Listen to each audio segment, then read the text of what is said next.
Hello, Ivy here. This week's podcast is entitled Let's Talk About Reparations, Part 1. Bit of background.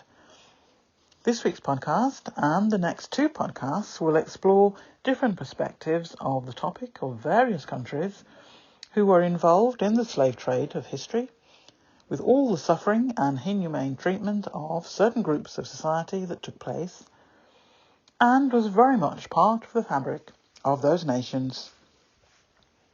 Reparations for the countries and its people who suffered in the clutches of this vile process has long since been an issue for those countries who suffered economically and who were made to continue suffering for years afterwards, whilst those nations who were responsible for the cruelty to people and the pillaging of artifacts and resources from those poorer nations continued to become rich in resources that did not belong to them in the first place. The inhumanity continued long after the industry of slavery officially ended. It is noticeable that the voices that tell areas of the world's population that everyone should just forgive and forget, because it all happened so long ago, are the same ones who benefited from that system whilst it was in operation. Those countries also ensured that slave owners and plantation owners were also compensated for the loss of their human stock item. Now, when conversations are started on the huge immoral disconnect between those who suffered in every way imaginable and those who benefited from the process, still, throughout history, they and their nations continue to profit off the suffering of slaves and their subsequent generations and their countries of birth and heritage.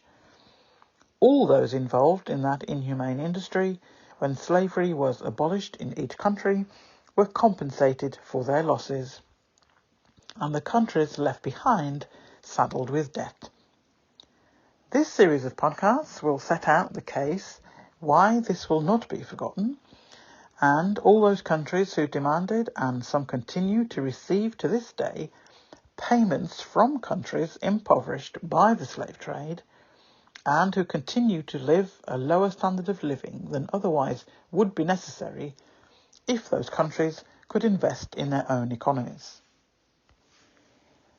There was an article written by Afua Hirsch last year in The Guardian discussing reparations, and there was a section that referred to a conversation with a British cabinet minister, and in that conversation Afua asked the cabinet minister why the country had never apologised for the transatlantic slave trade. After all, this nation trafficked more enslaved Africans than almost any other, at least 3 million on British ships, yet it has only ever expressed regret. It is a strange choice of words for playing a lead role in the greatest atrocity in human history. Another extract from that same article. The minister explained to me that the UK cannot apologise because the case against it, watertight in moral and ethical terms, might then become legal. End of quote. In short, Britain won't use the language of apology out of fear this might pave the way for reparations. End of quote. The full article is listed in the reference sources at the end, as usual. In the Merriam-Webster dictionary, the definition of reparation is as follows: repairing or keeping in repair. The act of making amends, offering expiation, or something giving satisfaction for a wrongdoing or injury.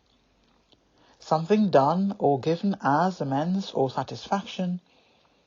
The payment of damages, indemnification, specifically compensation in money or materials payable by a defeated nation for damages to or expenditure sustained by another nation as a result of hostilities with the defeated nation, usually used in plural.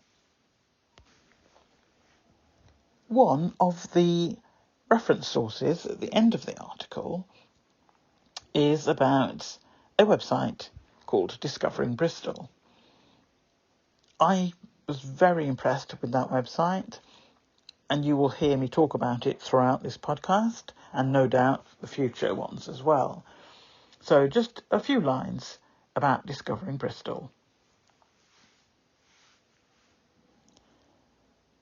Much of the site, the website, which is supported by charitable funds, and as and when they can secure income, much of it is yet to be populated, and some sections of it have adverts or dummy text.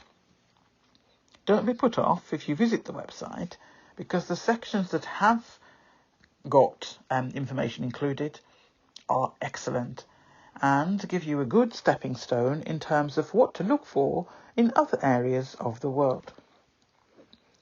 I am using most of the subheadings and information from that website, full in terms of the outline, the framework for this podcast. Full web links to all populated areas listed are in the reference sources. I note that they have partnered with a university and other small organisations to help them with their research and the population of the website. As part of this research, I have tried to include websites set up by people of colour, as well as everyone else who's written something about the slave trade, to try and get a balance of views and the recording of the data. Bristol and the Transatlantic slavery. What was Britain's role? Who was involved? What was brought and sold? Who stopped it? And what is the effect on trade today? Slavery routes. From Bristol to Africa. Bristol developed into one of the major trading ports in Britain from at least the 14th century. Bristol was the second English city after London.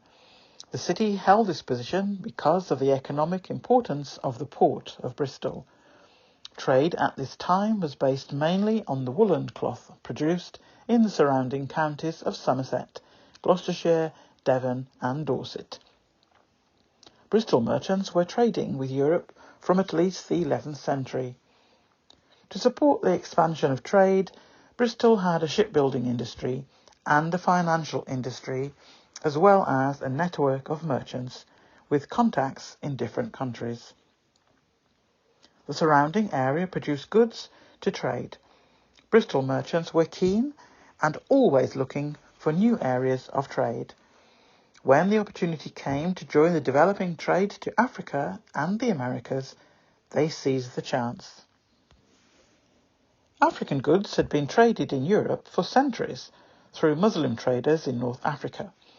European countries began trading directly with Africa in the 15th century.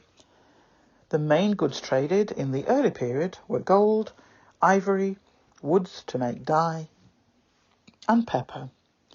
In the 15th and 16th centuries, the buying of enslaved Africans was a small part of the trade with Africa. They were used as domestic servants. There was no great demand for slave labour at that time. This began to change in the 17th century. Europeans were starting to inhabit or colonise the islands of the Caribbean and the mainland of the North and South America. Bristol's Admiral, Sir William Penn, took Jamaica from the Spanish, who had colonised it previously.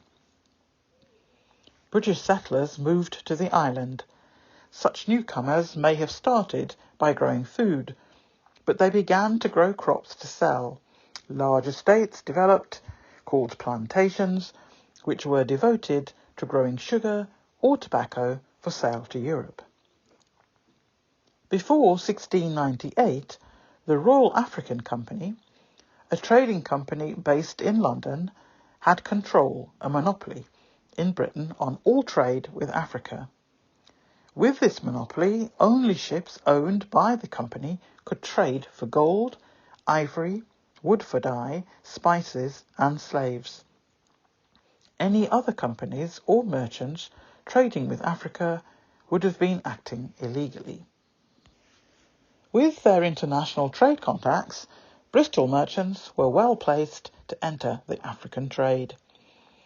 In 1698, after much pressure from smaller ports around Britain, such as Bristol, Liverpool and Lancaster, the Royal African Company control over the trade for slaves was broken.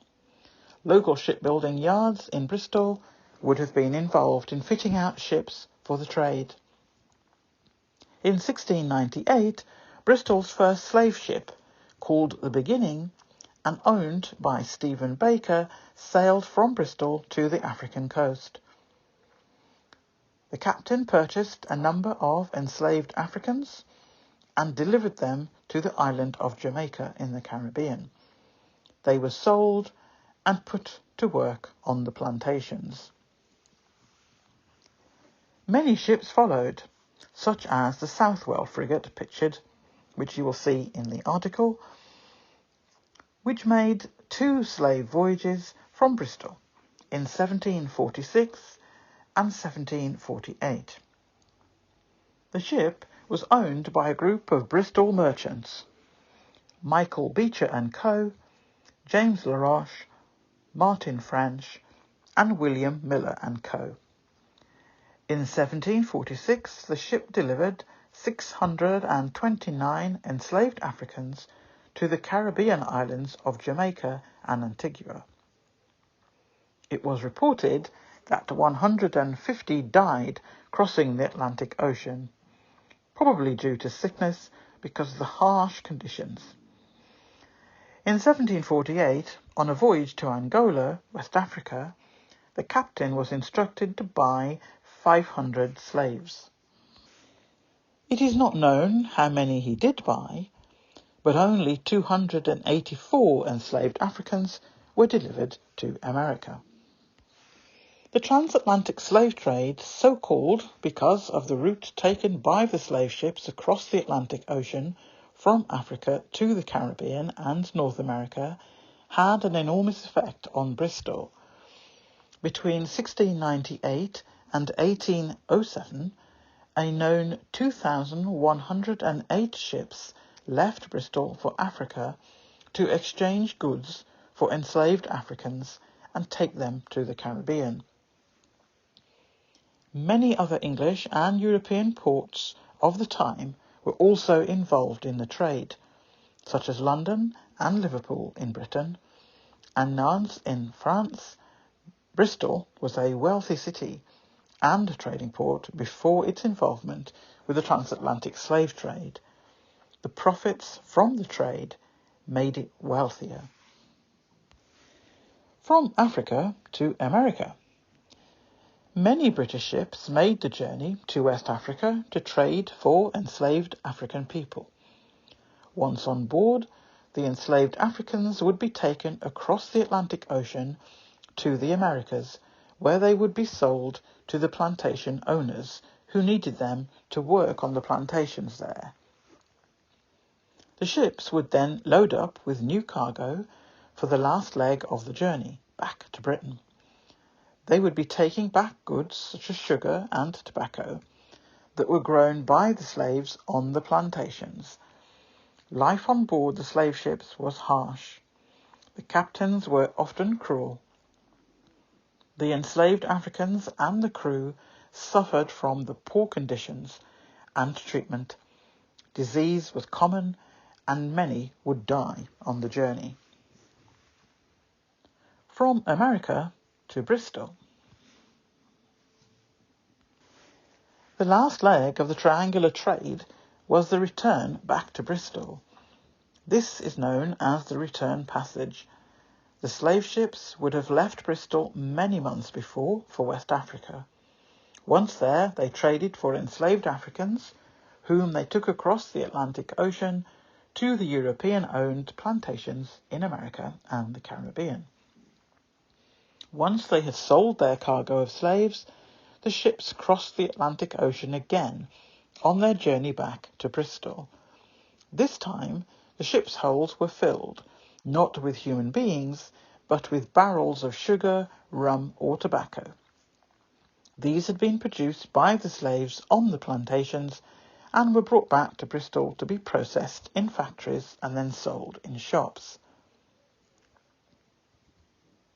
There is an illustration in the article which shows several barrels on a Caribbean beach waiting to be collected and loaded onto a ship going to Europe. The barrels would contain things such as sugar and rum. The ships sail back from different places in the Caribbean and America, where they would have brought their goods aside from the usual sugar, rum and tobacco. Depending where they sailed from, they might also be carrying rice, indigo dye, timber, pimento, ginger, cocoa, coffee or bales of cotton. Sometimes a ship picked up other cargoes whilst in Africa, as well as enslaved Africans, and brought it all the way back to Bristol via the Caribbean. These were things such as wood, gold, palm oil and ivory, which all got a good price back at home. The places involved. Africa was the source for the millions of slaves shipped across the Atlantic Ocean between the 15th and the 19th centuries.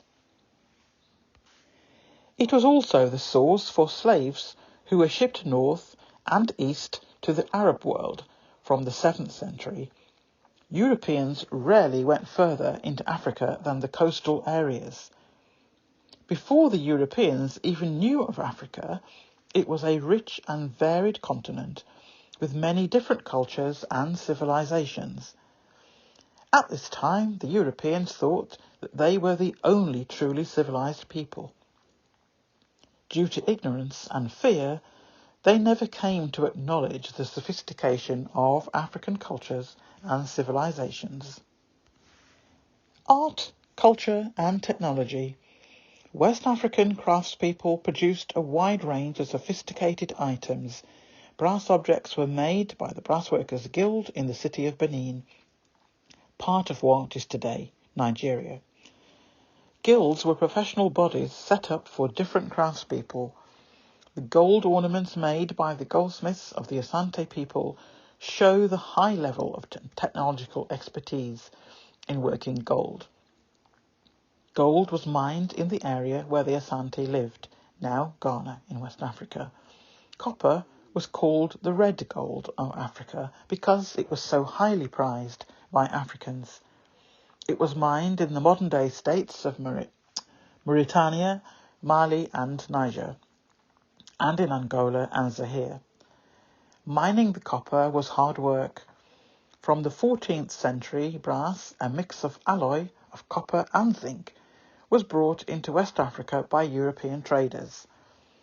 The local metalworkers melted this brass down and used it in addition to the locally mined copper. African trade networks. African gold and other goods reached Europe long before European traders reached Africa. From about AD 650, African goods made their way to Europe through the trade between West Africa and North Africa. The Muslim Moorish Empire spread from North Africa to southern Europe. Goods brought from the West African traders by the North African Muslim traders were taken into southern Europe. Here they might then have been sold on to Europeans. From about the 7th century AD, sophisticated trade networks were established. The slave trade. Slavery existed in Africa, but it was not the same type of slavery that the Europeans introduced in the transatlantic slave trade. It was not as commercialized and was not on the same scale. Slaves within Africa lost the protection of their family and their place in society.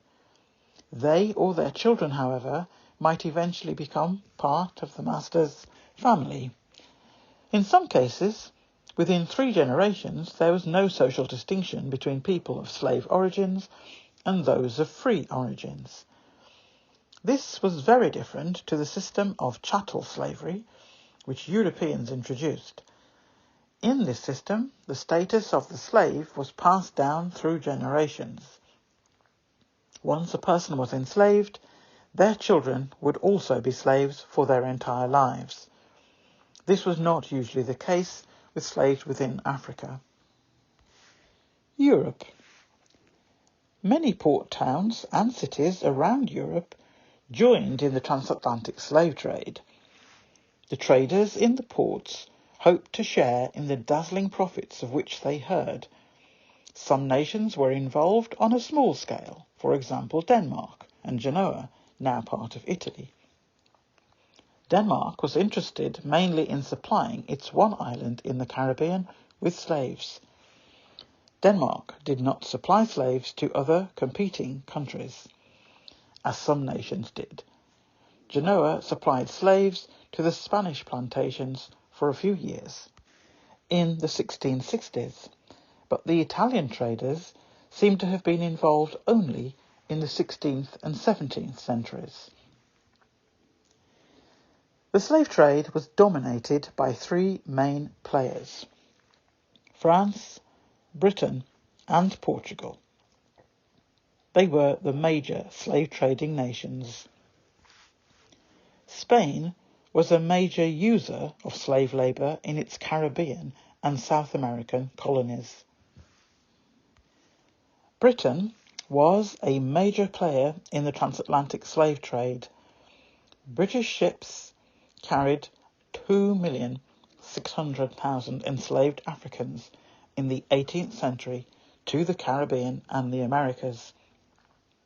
London was the leading British slaving port in the 17th century, with control over the trade until 1698. Bristol overtook London in the 1730s, and Liverpool overtook Bristol in the 1740s. These three ports are the ones commonly associated with the slave trade. But many of the smaller ports around Britain also joined in.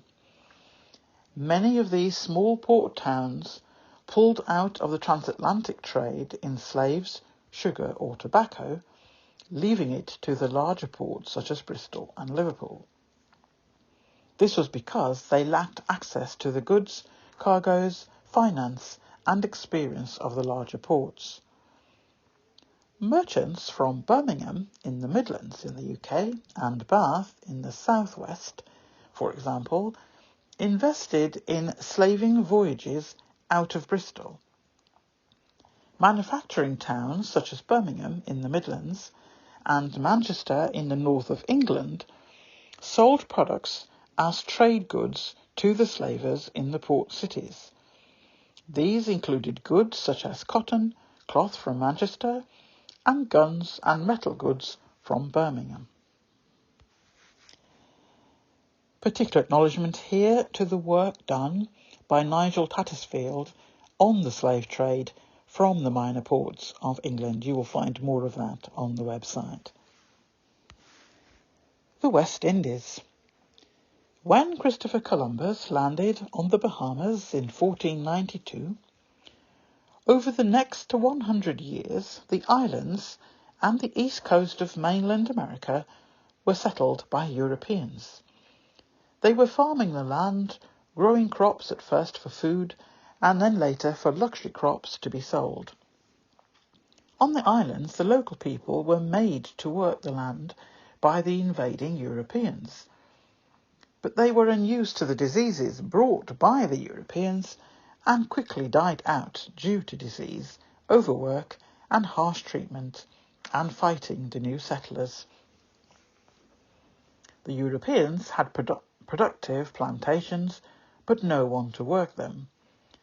They brought indentured labourers and transported prisoners from home, but this was not sufficient, as big plantation owners forced out small landowners and started growing labour-intensive sugar. The demand for labour was met by buying African slaves. In 1639, there were 1,000 Africans on the Caribbean island of Barbados. South Americas. When people talk or write about the transatlantic slave trade, they usually concentrate on what happened in the Caribbean and North America. Usually Central and South America are not included in the story, even though they were involved. Europeans colonized what are known as the Americas. The continent includes the Caribbean, Canada, the USA, and the Central and South American countries such as Mexico and Brazil. A mixture of English, French, Spanish and Portuguese people travelled across the Atlantic Ocean to settle in the many parts of the Americas. Spain and Portugal colonized parts of Central and South America. Most of the area south of Mexico was owned by Spain or Portugal. The settlers developed a slave economy, that is, they used slaves to work on their land. This slave economy was different to that found in the Caribbean islands and in North America. Many more slaves were brought. Many were sent to the gold and silver mines rather than to the plantations. More of the enslaved Africans were able to buy their freedom and work as free men rather than as slaves. But in other ways, the slave economy in this part of the Americas was the same as that in the Caribbean islands and North America. Many of the enslaved Africans died on the plantations and at the mines, and more were brought in from Africa to replace them. The East Indies. After arriving in Africa, the Americas and Asia, European powers wanted to own or colonize them. These new continents offered wealth and power to the European countries. Vast areas of the world were divided up and fought over by the Europeans. British owned parts of America and the Caribbean and had strong links with numerous places in Africa and Asia. In the 17th and 18th centuries, the islands of the East Indies in the Indian Ocean were the source of many of the luxury goods which were highly valued in Europe. European powers were colonizing this area, and the luxury goods which were found there were traded across the world. Limited supplies of these luxury goods meant high prices. Bristol. The first official reference to Bristol is found on a coin from the time of the Anglo-Saxon King Alfred II, in the year 911. The name means a settlement by the bridge. The town, later city of Bristol, developed on the banks of the rivers Avon and Frome. The port of Bristol was well inland from the sea, but it provided a safe harbour and became a major trading port. At the beginning of the 18th century, Bristol was the second most important port in the country after London, and the third largest city. The main groups of people involved in this journey. Enslaved people. African people have been subjected to many different types of slavery, both within Africa and externally. Slavery is an economic system which relies on the free labour of enslaved people. It denies those people their freedom and what we today call their human rights. This may be for a fixed period of time, or, as in the case of the transatlantic slave trade, for life. Ottobah Kagwano was from Jamaica, today in modern Ghana in West Africa. He was kidnapped and enslaved in about 1770. He was sold to a plantation owner on the island of Grenada in the Caribbean. Within the year, he was rescued from this dreadful captivity and horrible slavery. He was purchased by a new master, Alexander Campbell, and brought to England. By 1788 he was free. Whether by the gift of his owner or by buying it for himself, we do not know. He wrote his autobiography called Thoughts and Sentiments on the Evil and Wicked Traffic of the Slavery and Commerce of the Human Species, which was published in 1787. Kugwano wrote, "Some of the Africans in my country keep slaves, which they take in war or for debt." Kugwano has been enslaved in his teens, so he had first-hand experience of the subject. People were enslaved in Africa for various reasons. They might be prisoners of war, taken after fighting between warring states or ethnic groups. They might be people unable to pay back debts and taken by the person to whom money was owed. Slaves might be taken into their master's household to work and eventually become accepted as part of the family. Or slaves could be sold by whoever captured them to foreign slave traders from North Africa or Europe. At the time when the trade in slaves was occurring, Africans did not have a common identity. They did not think of themselves as Africans as they might do today. Instead, they thought of themselves as members of their own separate ethnic or cultural group. Those being sold into slavery would have been seen as outsiders from the seller's own community. Treating outsiders in such a way seemed acceptable. Traders, merchants, and planters. In Bristol, there were ship owners and merchants, as well as slave ship captains and crew. The ship owners might invest money in a slaving voyage, as well as providing the ship. Merchants invested money in slaving voyages, in equipping the ship, and in the goods that they were trading with Africa. The roles of slave traders, ship owners, and merchants often overlapped. In West Africa, those involved were the Kobacheer traders on the coast and the enslaved Africans who were captured and sold to the slave ships. In the Caribbean islands and the Americas, there were slave traders' agents who sold the enslaved Africans and the plantation owners who purchased the enslaved Africans when they arrived in what was known as the New World. Sailors.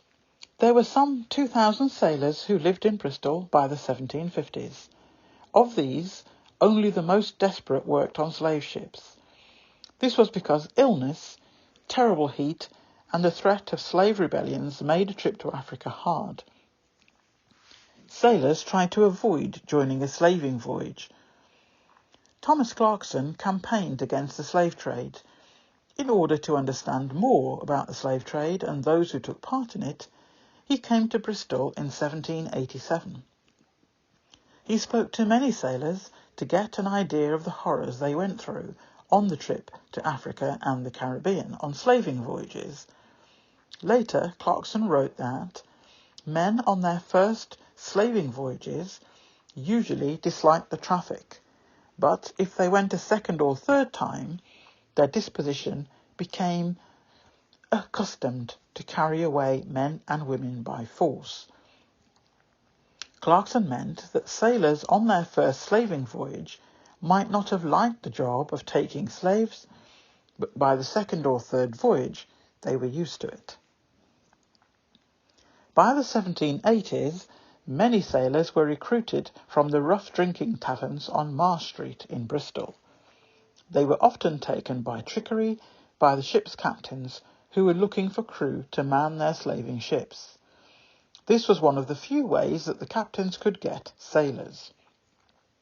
The captains would pay pub landlords to help them trick men into joining the slaving voyages. Pub landlords would lend money to sailors so that they could afford to buy drinks. Once the sailor was drunk, the bill was given to them, and the sailor would be unable to pay, or to repay the loan from the landlord. The corrupt landlord would then give them a choice. Either the sailor would go to jail, or, to repay the debt, could join the crew of a slaving ship bound for Africa. Most sailors would choose the second option rather than go to jail. The landlords would be paid for their help, and so recover their money that way. The sailors would pay the debt from their wages for the voyage. The transatlantic slave trade was organised on a three-point circuit, referred to as a triangular trade. High-risk journey, but if it was a good crossing, there was money to be made.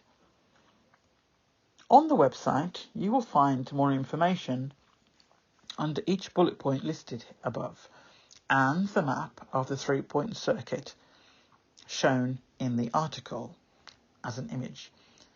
On the website, it's interactive. You can click on areas shown on the map to read more information on the slave trade in those areas. As you will see in the article, it indicates Europe, Africa, South America, the Caribbean islands, and then back to Bristol in the UK. Learning journeys. How slavery developed. From the 11th century, ships from Bristol had been involved in transporting children to sell as slaves to Ireland. For most of the Middle Ages, circa 1000 to 1453, Bristol was the second richest city after London. Ships from Bristol traded mainly with Ireland, France, Spain and Portugal. They brought back wine, olive oil and fish. They also visited in the North African coast, the Azores, Canary Islands and Madeira in the Atlantic Ocean off North Africa, Hamburg, Venice, Holland and Northeast Europe. From 1440s, the Portuguese had traded in slaves from Africa, and after 1600, merchants from Holland and London joined. Initially, the Royal African Company had merchants from London who had sole rights to trade in slaves. John Pinney. There were many people in Bristol who benefited from the Africa trade. A sea captain filling his ship with slaves to transport across the Atlantic Ocean was paid for his work. The businessmen responsible for funding a slave ship voyage took the profits.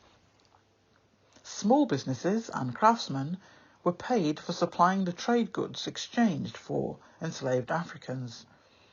The dock workers who unloaded the cargoes of sugar, rum and cotton from the plantations in the Americas were paid for their day's work.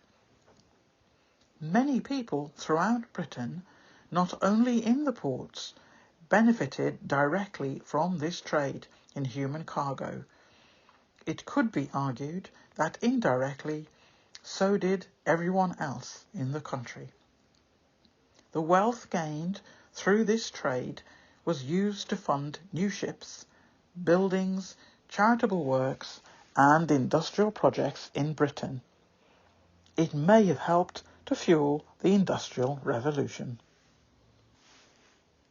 There is more information on the Port Cities Bristol website, including information on Reverend John Pinney's family, particularly his son, who took part in a rebellion and who was subsequently banished from Great Britain for 15 years.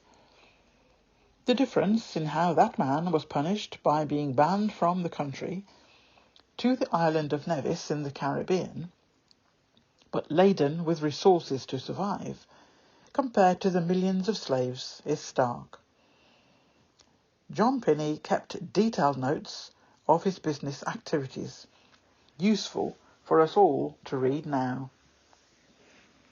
No change in the legal system and how certain groups of people are treated within it. The Georgian House. The Georgian House at 7 Great George Street in Bristol is today furnished as a period townhouse. It shows what life was like for a wealthy businessman towards the end of the Georgian period, 1714 to 1830. The house was built in about 1790 by John Pinney. He owned plantations on the Caribbean island of Nevis. Using slave labour, sugarcane was grown on his land. After settling in Bristol, managers were employed to run the plantations, and John Finney started a company trading in sugar. The island of Nevis. The climate throughout the Caribbean and the southern areas of the USA proved to be excellent for cultivating new money-making crops, such as sugarcane, tobacco and cotton. The volcanic soil, rich in nutrients, meant that crops grew quickly. Sometimes more than one crop could be harvested in a year. Here on Nevis, men from the west country of England set up small plantations growing sugarcane. Indentured labourers went out to work on the plantations under contract for a fixed number of years. Convicted criminals, such as Azaria Pinney, chose a term of exile on the islands instead of a more serious punishment. Work on the plantations was very hard, and with the heat and the new diseases such as malaria, many died. In the French areas of the neighbourhood island of St. Kitts, by 1625, the French were already making use of slaves from Africa. The English did not take long to follow their lead. 4 extracts from the next 2 podcasts. The debate about reparation has, conveniently, been branded extreme and unrealistic by those who don't want to pay them. Another. We happily listen to the heir to the throne, who on Windrush Day said Britain owed a debt of gratitude to the people of the Caribbean, while ignoring the reality that what Britain owes is, in fact, a straight-up financial debt. The case is unequivocal. The African-American intellectual Webb Du Bois was right when he described the enslavement of at least 12 million Africans as the sum of all villainies, the cause of all sorrow, and the root of all prejudice. End of quote. In the Caribbean, Britain received, in the words of Nobel Prize-winning economist Arthur Lewis, 200 years of free labour from over 15 million black people, and those who were indentured from India. Much of the 3rd podcast in this series will look at the global movement approach to seeking reparation. It is a growing movement, and from my brief foray into this subject, a global approach seems to be stronger and the likelihood of success higher. The alternative is to corral the individual groups seeking reparation to the whim and control of the governing bodies in their countries. The UK is, I am sure, replicating the standard classic response it gives to such matters: express regret and contort their expressions into one that is meant to replicate interest and sorrow. And then the aristocrat concerned returns to their homes and businesses that many of them acquired on the backs of slaves. How should reparations be defined? This is part of this global movement approach.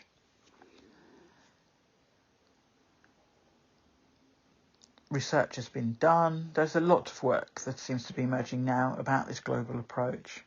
But a couple of bullet points here to give you an idea of what podcast 3 will be looking at. It is argued by some professionals and researchers that reparations should not only be defined in terms of financial compensation, but additionally include various types of systemic change that focus on physical and psychological harms. While reparations advocacy has been around in one form or another for more than a century, the newer, more global movement comes as an era of globalization has helped bring once disjointed parts of the African diaspora into a more universal fight for reparations for the descendants of enslaved people. The case for British slavery reparations can no longer be ignored. The standard approach of regret no longer cuts it. There is a summary overview of a complex set of events over centuries. The series of 3 podcast episodes and the closing overview later in the year is a grain of sand in terms of coverage. I hope that you find the list of references useful at the end of the series, which will enable you to embark on months and years of research dependent upon how deep you wish to search. I'd like to give much credit to the Port Cities Bristol website for the foundation of this podcast series, particularly this first one in a series of 3. That's all I'm going to say in this first podcast in the series. There is, as usual, a lot more information in the article, excuse me, and I have added more images yesterday, and reading through this I'm going to add a few more because I can think of some that I saved but didn't actually put in the article, so I will do that now. Hopefully when you see the article tomorrow it will generate even more interest in the remaining 2 podcasts to come, and as I said, I'll do a follow-up later in the year. So, speak to you all next week. Speak to you soon. Bye from Ivy. Bye.